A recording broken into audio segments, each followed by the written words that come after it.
Nothing muted. Yeah, at the moment. I reckon when they come here in the real thing, it might be a little different. But he's much loved, of course, over here.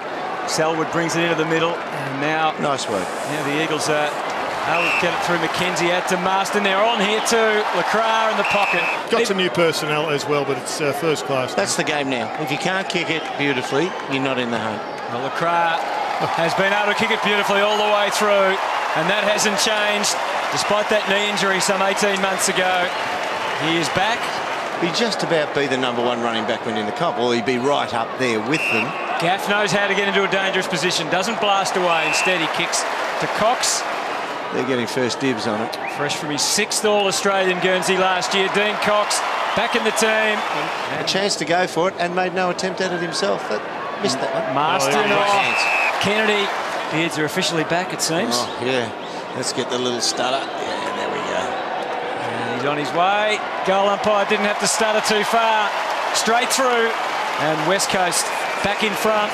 Selwood marks as the Eagles slowly move it forward this time, allowing Collingwood to get plenty of numbers back. But Shepherd's got a bit of space and a few teammates out wide. He had 3 to choose from. And he went for probably the best option because it's LeCras who can dab it to Hearn. It's fatigue.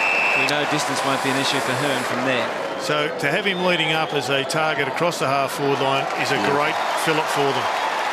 And that's a nice little fill-up too. He's put it through for a goal, and West Coast back in front. Whether there's an issue there or not. LeCras. Well, that has been the shining light for the Eagles so far. LeCras. Be surprised if we see him, but he's just given the all clear. He wants to come back on. Martin got over the ball, but just fumbled it crucially. Shuey just changed the pace of the kick, took it short and allowed Lysette to run onto it, just what a forward wants. And went to Collingwood thereafter, but got injured and became president, and he was the man who appointed Jock McHale. Wow.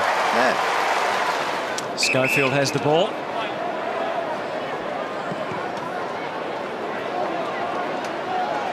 Collingwood got him outnumbered there. Marston had to kick swiftly, and he did. Great. Hill and LeCras on again. Let's see how he goes about this once the ball didn't really fall for him. Turned him onto the left. That won't be an issue for him. Not at all.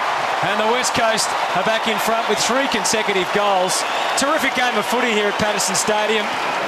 Not really. I don't think I can really put my finger on it, one thing, but it's definitely something that in speaking to the Gaff able to get onto the left. Launches to half-forward. Kennedy versus 2. Off the head. LeCras will do the rest. He will. Class. That's class. Stands out, doesn't it? I reckon it means a little bit to both of them. Tuvi's closing speed is what really is of concern to Jack Darling. He just can't get away from him like he can on most of the blokes who pick him up. Other teams will be trying to learn off that, I suspect, Aaron, as to who to play on Darling. Maybe go for someone with speed, even if they don't quite have the height. Them playing pretty average football, only a couple of weeks out. Just got it through. I wouldn't be reading much into this from the Eagles. They're clearly their biggest issue at the moment for today's game has been what's between the ears. They just haven't come ready to play. Collingwood have definitely done that. There's a 9-pointer. The crowd urging it all the way home from Selwood. Darling had to invent some way of getting rid of the ball. Wasn't a bad effort. Turnbridge down there. Yeah, Prentice will kick the goal. Shaw's quickly grabbed for an ankle, but I think it's cramp. Yeah.